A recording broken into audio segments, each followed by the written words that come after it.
Hey everyone, welcome back. Today we are tackling something that can instantly boost your website conversions, a custom pop-up modal right inside Webflow.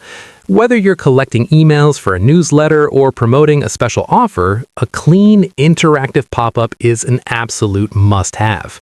We are going to build one completely from scratch, so let's jump straight into the designer. First, we need to create the dark background overlay that sits behind the pop-up. Grab a div block and drag it right to the very top of your site's body element using the navigator panel. Let's give it a class name of Modal Wrapper. To make it cover the entire screen, set its position to fixed and choose the full option.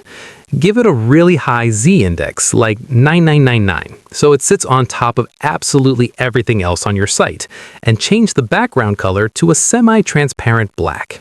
Next, let's build the actual white pop-up box. Drag a second div block and drop it directly inside your modal wrapper. We'll name this class Sign Up Wrapper.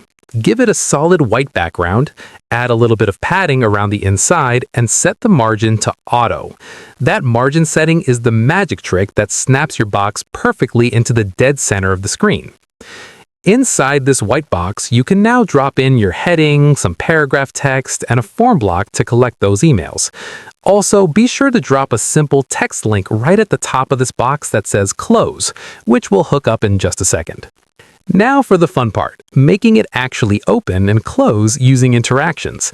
Select your main modal wrapper, head up to the Interactions panel, and set its initial appearance to display None, with the opacity at 0%.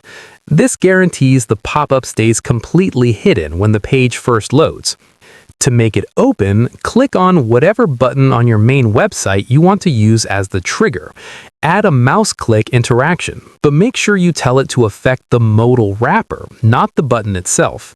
On the first click action, simply set the display to block and bring the opacity right back up to 100%. Finally, to let people close it, select that close text link we made earlier. Add one more mouse click interaction targeting the modal wrapper, and just reverse the process by dropping the opacity to 0% and setting the display back to none. And just like that, you have a fully functional, custom pop-up ready to capture leads. If this tutorial helped you out today, please hit that like button and subscribe for more fast and actionable Webflow guides. Let me know down in the comments what kind of form you're putting inside your pop-up, and I'll see you in the next video.